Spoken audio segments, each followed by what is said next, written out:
தேவையில்லாத அட்டாக்கே நல்லது இல்லைங்க. இப்ப வந்து ட்ரெண்டிங் ஆயிட்டு இருக்கு. ஆல் இண்டியா இன்ஸ்டியூட் வந்து 2:30 மணி வரைக்கும் க்ளோஸ் ஆயிருக்க போகுது ராமுடைய கும்பாபிஷேகத்துக்கு. உடனே எல்லாரும் எப்படி பண்ண முடியும், ஹவ் அப்சர்ட் இஸ் திஸ் போல காமெண்ட்ஸ் எல்லாம் போயிடுச்சு. நான் ஒண்ணு சொல்றேன், 17 சென்ட்ரல் கவர்மெண்ட் ஹாலிடேஸ் இருக்குங்க. அந்த 17க்கும் எய்ம்ஸ் வந்து அந்த மூடப்பட்டிருக்கும்.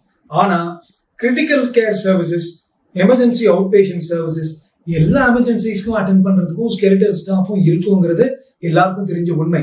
அது மட்டும் இல்ல, இப்ப இன்னைக்கு வந்து இந்த சர்க்குலர் வந்திருக்கு 2 பேஜ். முதல் பேஜ் வந்து இது மாதிரி ஹாலிடே, 2வது பேஜ் ஆனால் கிரிட்டிக்கல் கேர் அலர்ட்ல இருப்போம், எல்லா கிரிட்டிக்கல் சர்வீஸும் ரெடியா இருக்கும்னு சொல்லியிருக்காரு மிஸ்டர் ராஜேஷ்னு ஃப்ரம் எய்ம்ஸ் டெல்லி. சோ தேவையில்லாம இது கரெக்டா பண்றாங்க. அது மட்டும் இல்ல, 17 ஹாலிடேஸ்ல பாத்தீங்கன்னா 4 ஹிந்து ஹாலிடேஸ், 4 முஸ்லிம் ஹாலிடேஸ், 2-3 கிறிஸ்டியன் ஹாலிடேஸ், புத்தருக்கு ஒண்ணு, மகாவீருக்கு ஒண்ணு, மத்தெல்லாம் இண்டிபெண்டன்ஸ் டே, ரிபப்ளிக் டே.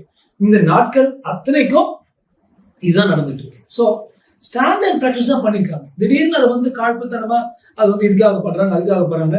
நிறைய பேர் வந்து ஹாஸ்பிட்டல்களை மூடி வைத்து இருக்கும் இந்து ராஷ்டிரம், இது மாதிரி தேவையில்லாத காமெண்ட்ஸ் நம்ம வலைதளங்கள்ல போகுது.